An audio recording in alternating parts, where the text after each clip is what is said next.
El 22 de agosto no es un día cualquiera en Paraguay. Celebramos algo que está en el corazón de nuestra cultura, el Día del Folclore Paraguayo. Pero, ¿qué significa realmente el folclore? Y lo más importante, ¿cuáles son esos secretos y curiosidades de nuestra cultura que quizás nunca te contaron? Quédate, porque hoy te voy a revelar datos poco conocidos e interesantes de nuestro folclore. Para empezar, un dato que muchos no saben, el 22 de agosto no fue elegido al azar. Esta fecha conmemora un evento histórico clave, el primer Congreso Internacional de Folclore, que se realizó en 1960 en Buenos Aires. Fue allí donde se definió que el término folclore abarca todas las expresiones de la cultura de un pueblo, sus tradiciones, mitos y artes. La palabra folclore es de origen inglés y fue acuñada por el arqueólogo William Thames en 1846. La palabra se forma de folk, que significa pueblo, y lore, que significa saber. Pero Paraguay no solo adopta esta fecha, sino que la abraza con una ley. La ley número 6864, promulgada el 13 de diciembre de 2021, declara oficialmente el 22 de agosto como Día del Folclore Paraguayo. Esto demuestra la importancia que el país le da a la preservación de su identidad cultural. Hablemos ahora de una de las artesanías más bellas de Paraguay, el ñandutí. Este tejido es una joya nacional, pero su origen está envuelto en una leyenda tan hermosa como trágica. La leyenda cuenta que existía una mujer morena, muy bella y amable llamada Samimbi. Dos hombres, bravos guerreros guaraníes, luchaban por su amor. Uno de los jóvenes se llamaba Yaciñemoñare, que significa hijo de la luna, y el otro Ñanduguasu, que significa avestruz.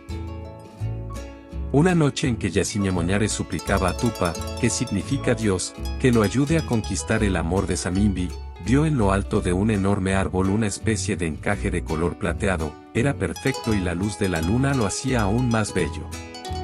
Esto deslumbró a Yaciñemoñare y entonces trepó al árbol para bajarlo y regalárselo a su amada.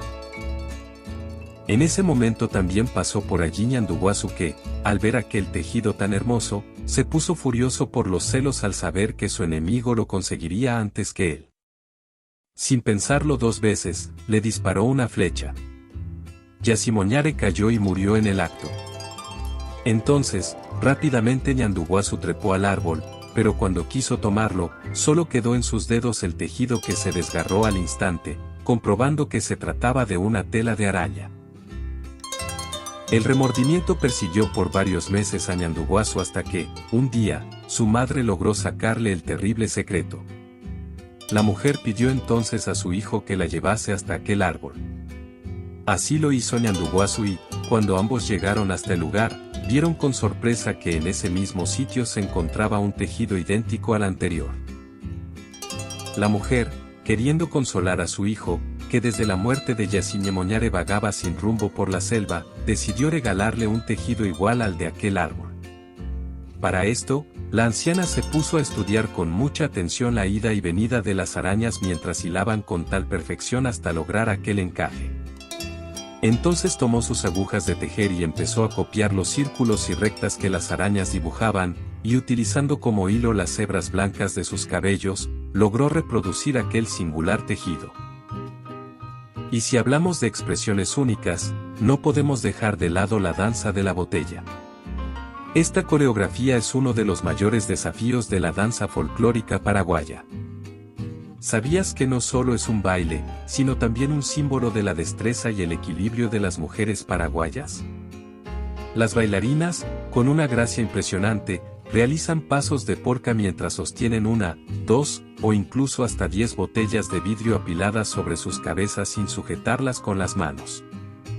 Esta danza, que se cree que surgió en las fiestas de las familias acomodadas en el siglo XIX, se ha convertido en una de las representaciones más icónicas y admiradas del folclore paraguayo en el mundo. Ahora, un dato muy especial que nos enseña algo fundamental del folclore. A diferencia de la polka, que se fue desarrollando con el tiempo, la guarania tiene papá, mamá y acta de nacimiento. Fue creada de manera consciente y deliberada en 1925 por el músico José Asunción Flores, con el objetivo de crear un género que expresara el sentimiento más profundo y lírico del alma paraguaya. Flores, junto al poeta Manuel Ortiz Guerrero, le dio forma y letra.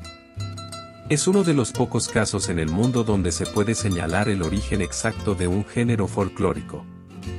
No surgió de forma anónima del pueblo, sino que el pueblo la adoptó tan profundamente que la convirtió en folclore. Y como si esto fuera poco, la historia de Flores es un testimonio de la valentía del artista. El músico rechazó una condecoración del gobierno paraguayo en 1949 como protesta contra la violencia y la represión de la época. Esto le valió ser tildado de traidor a la patria y se le prohibió el retorno a Paraguay durante el gobierno de Alfredo Stroessner 1954 a 1989. El folclore paraguayo es mucho más que música o comida. Es un tesoro de historias, saberes y tradiciones que se transmiten de generación en generación. El 22 de agosto, además de ser el Día del Folclore Paraguayo, es también una celebración internacional. Esta fecha fue declarada por la UNESCO para conmemorar las tradiciones populares de todo el mundo. Es el día perfecto para recordar que nuestra cultura está viva y que es nuestra responsabilidad, como paraguayos, seguir investigando, valorando y compartiendo todas estas joyas. Muchas gracias por ver este video. Si te gustan este tipo de videos, por favor suscríbete y dale me gusta en el icono de abajo. Hasta la próxima.